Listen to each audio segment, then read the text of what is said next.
જય માતાજી। આજે હું બનાવીશ પપૈયાનો સંભારો। ગાંઠિયા સાથે ખવાતા બંને પ્રકારના આપણે સંભારા બનાવીશું, એક વઘારેલો સંભારો અને એક વઘાર્યા વગરનો। તો તેના માટેની સામગ્રી જોઈ લઈએ। તો પપૈયાનું છીણ લીધું છે, કાચા પપૈયાનું છીણ છે, રાઈ, દળેલી ખાંડ, લીંબુ, હિંગ, લાલ મરચું પાવડર, લીલા મરચાં, હળદર, આખી ખાંડ અને મીઠું। તો હવે આપણે બંને પ્રકારના સંભારા બનાવી લઈએ। આપણે પહેલાં કાચો સંભારો બનાવી લઈએ। તો તેના માટે મેં પપૈયાનું છીણ લીધું છે।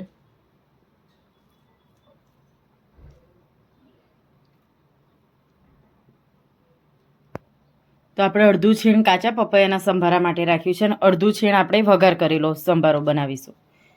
તો હવે આપણે આમાં મસાલો, તો ટેસ્ટ પ્રમાણે મીઠું એડ કરીશું,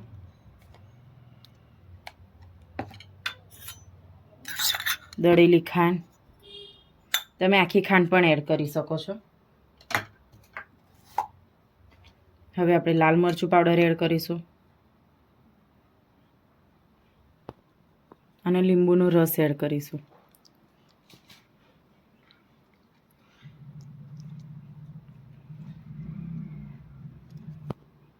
હવે બધી વસ્તુ આપણે મિક્સ કરી લઈએ।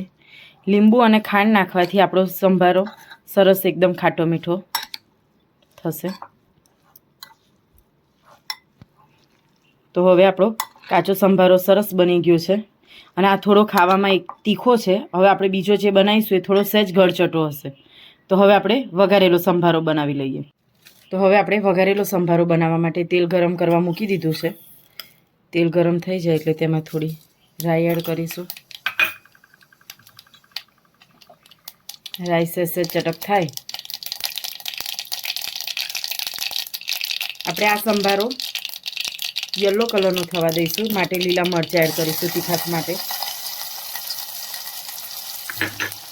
લીલા મરચાં સરસ ફૂટી ગયા છે। હવે ચપટી હિંગ, હળદર, હિંગ એડ કરી અને આપણે પપૈયાનું છીણ એડ કરીશું।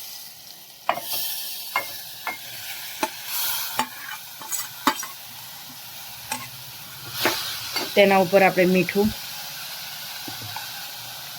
થોડીક ખાંડ અને લીંબુનો રસ એડ કરીએ।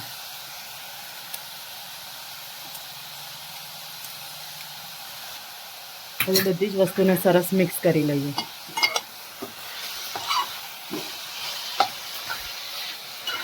તો જોતાં જ મોઢામાં પાણી આવી જાય એવો સરસ મજાનો આપણો આ સંભારો પણ બનીને તૈયાર થઈ જશે।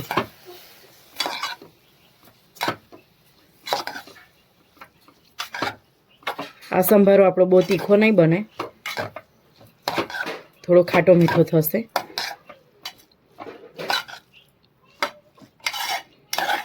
ખાંડ ઓગળે ત્યાં સુધી આપણે 2 મિનિટ રહેવા દઈશું એટલે આપણો સંભારો થોડો અધકચરો ચડી જશે। તો હવે આપણો આ સંભારો પણ બનીને તૈયાર થઈ ગયો છે। તો હવે આપણે તેને સર્વ કરી લઈએ। તો તૈયાર છે આપણો કાચો સંભારો અને વઘાર કરેલો સંભારો। તો તમને અમારી રેસીપી કેવી લાગી તે જરૂરથી કોમેન્ટમાં કહેજો। અમારી ચેનલને લાઈક કરો, શેર કરો અને સબસ્ક્રાઈબ કરો। જય માતાજી।